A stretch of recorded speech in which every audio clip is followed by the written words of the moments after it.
동해의 겨울이 몇 번 더 지나간 뒤였습니다. 처음 이곳에 올라왔을 때는 하루가 유난히 길게 느껴지곤 했지요. 말을 건넬 사람도 없었고 시간을 나눌 곳도 마땅치 않았습니다. 달력은 넘어가는데 마음은 좀처럼 따라가지 못하던 시절이었습니다. 그런데 시간이라는 건 결국 사람을 앞으로 데려가게 마련이었습니다. 아이는 어느새 혼자 앉아 장난감을 붙잡고 있었고 밤마다 이어지던 울음도 조금씩 잦아들기 시작했습니다. 몸도 서서히 제자리를 찾아가고 있었고 산모라는 시간이 지나며 다시 일상의 사람으로 돌아가고 있었습니다. 남편은 여전히 새벽이면 집을 나섰습니다.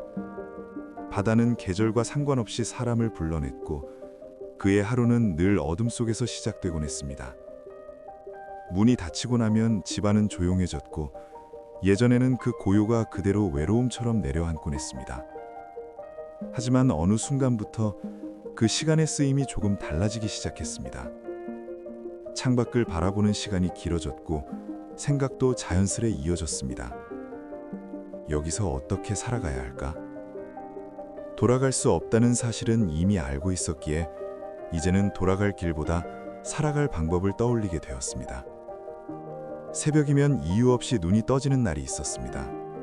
낯설지 않은 시간이었습니다. 해가 뜨기 전에 바다.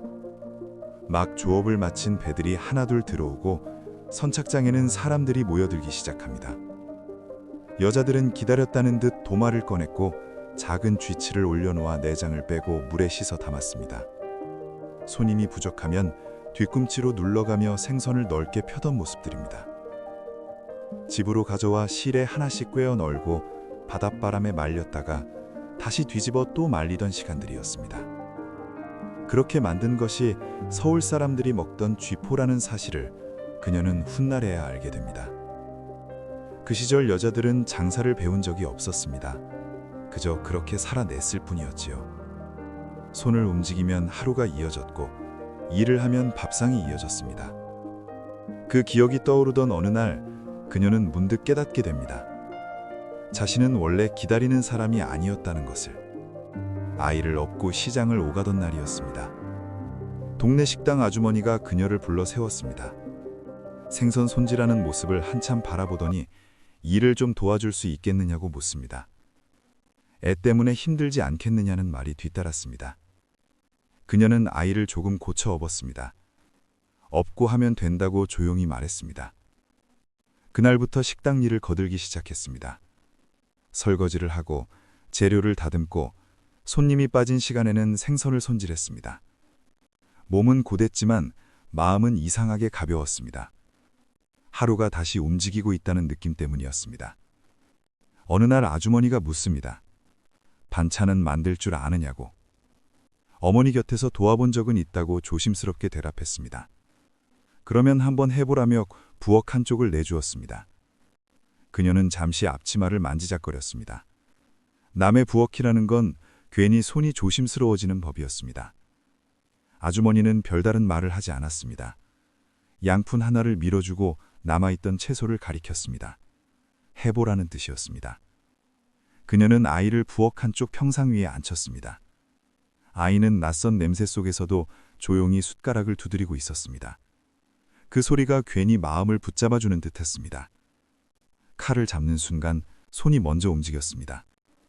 무엇을 얼마나 넣어야 하는지 굳이 생각하지 않아도 알 수 있었습니다.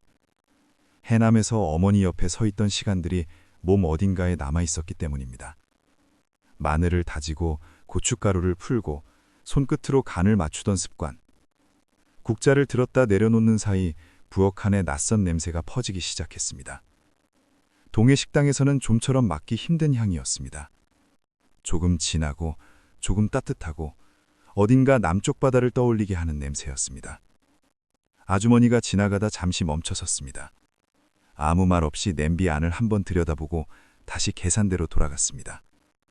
그 반응이 오히려 더 긴장되게 만들었습니다. 점심 손님이 들어오기 시작했고 국그릇이 오가며 숟가락 부딪히는 소리가 식당 안을 채웠습니다. 그녀는 뒤쪽에서 조용히 설거지를 하며 자신이 만든 반찬 쪽을 자꾸만 바라보게 되었습니다. 그날 내놓은 반찬은 해남에서 먹던 방식 그대로였습니다. 간은 조금 깊었고 양념은 조금 진했습니다. 동해 사람들에게는 조금 낯설 수도 있는 맛이었지요. 그래서 더 신경이 쓰였습니다. 점심이 시작되고 손님들이 하나 둘 자리를 채워갔습니다. 굿그릇이 오가고 숟가락 부딪히는 소리가 식당 안을 채웠습니다. 그녀는 뒤쪽에서 설거지를 하면서도 자꾸만 반찬 그릇 쪽을 바라보게 되었습니다. 누가 먼저 집을까? 괜히 마음이 조용히 흔들렸습니다. 그런데 점심이 채 지나기도 전에 반찬 접시가 먼저 비어 있었습니다. 아주머니가 빈 그릇을 들고 들어왔고 아무 말 없이 새로 담아 다시 나갔습니다. 잠시 뒤 손님 한 사람이 무심하게 말했습니다. 오늘 반찬 간이 좋네? 크지도 않은 말이었고 누군가를 향한 말도 아니었습니다. 그런데 이상하게 그 말이 오래 남았습니다.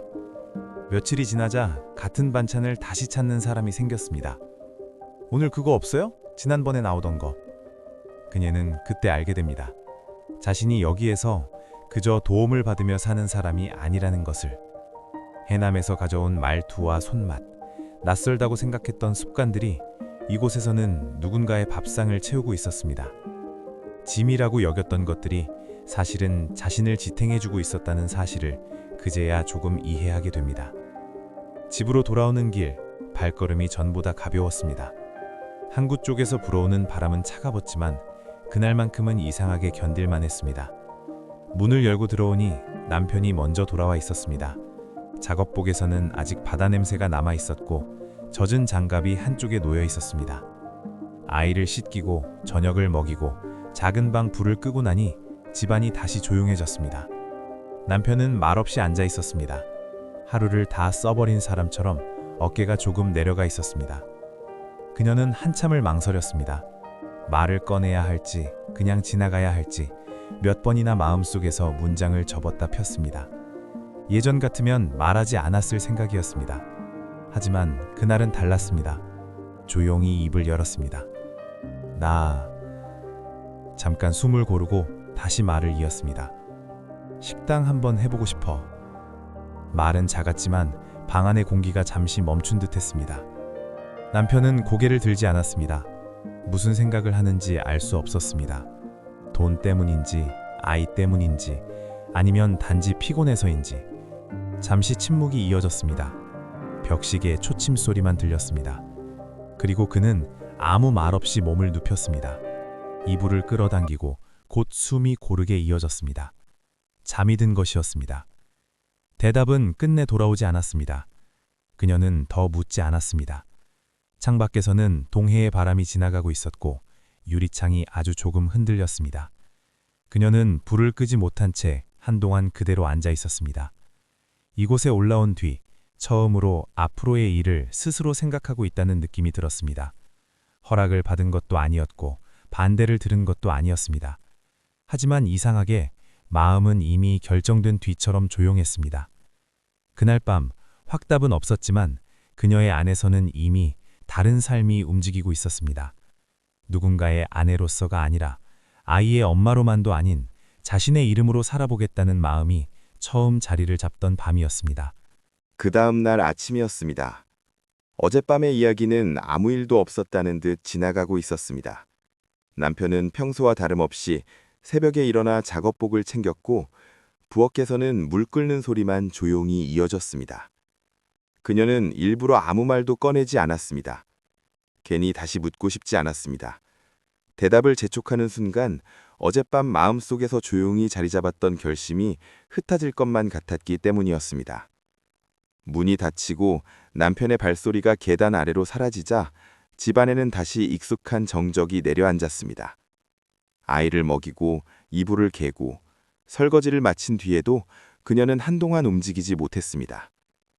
어제 했던 말이 현실이 되어버린 것처럼 느껴졌습니다. 식당을 해보고 싶다. 입 밖으로 꺼냈을 때는 그저 마음속 생각 하나였는데 이제는 돌아갈 수 없는 말이 되어 있었습니다. 그날 그녀는 평소보다 조금 일찍 집을 나섰습니다. 아이를 업은 채 시장 쪽 골목으로 천천히 걸었습니다. 겨울이 막 지나가는 계절이었습니다. 눈은 녹았지만 공기는 아직 차가웠고 상인들은 두꺼운 장갑을 낀 채 가게 문을 열고 있었습니다. 그녀는 일부러 천천히 걸었습니다. 식당 앞을 지나갈 때마다 문 크기를 바라보고 주방이 어디쯤 있을지 가늠해 보았습니다. 테이블은 몇 개나 들어갈까? 혼자서 감당할 수 있을까? 아이를 데리고 가능할까? 누가 가르쳐 준 적 없는 계산이 머릿속에서 계속 이어졌습니다. 그날 식당에 도착했을 때 아주머니는 이미 재료 손질을 하고 있었습니다. 그녀를 보자 아무렇지 않게 말했습니다. 오늘 조금 일찍 왔네. 그녀는 웃으며 고개를 끄덕였습니다. 하지만 손을 움직이면서도 마음은 다른 곳에 가 있었습니다. 칼질을 하다가도 가스불을 보다가도 자꾸만 어젯밤의 말이 떠올랐습니다. 점심 장사가 끝나갈 무렵 아주머니가 조용히 물었습니다. 무슨 일 있어? 잠시 망설이다가 그녀는 결국 말했습니다. 식당 한번 해보고 싶어서요. 아주머니의 손이 잠깐 멈췄습니다. 놀란 표정은 아니었습니다. 이미 알고 있었다는 얼굴이었습니다. 잠시 뒤 아주머니는 말했습니다. 힘들어. 짧은 말이었습니다. 돈도 들고 몸도 상하고 쉬는 날도 없다고 덧붙였습니다. 아이 키우면선 더 어렵다고 했습니다. 그녀는 고개를 끄덕였습니다. 모르는 이야기는 아니었습니다. 그래도 이상하게 마음이 물러서지 않았습니다. 아주머니는 한참을 생각하다가 조용히 말을 이었습니다. 그래도 해보고 싶으면 자리부터 봐야지. 그 말은 허락도 아니었고 응원도 아니었습니다. 하지만 이상하게 등을 밀어주는 말처럼 들렸습니다. 그날 일 끝나고 돌아오는 길, 그녀는 시장 골목 끝까지 걸어갔습니다. 임대라고 붙은 작은 종이들이 가게 유리창마다 붙어 있었습니다. 문이 닫힌 식당 하나 앞에서 그녀는 한참을 서 있었습니다. 안은 비어 있었고 의자가 몇 개 남아 있었습니다.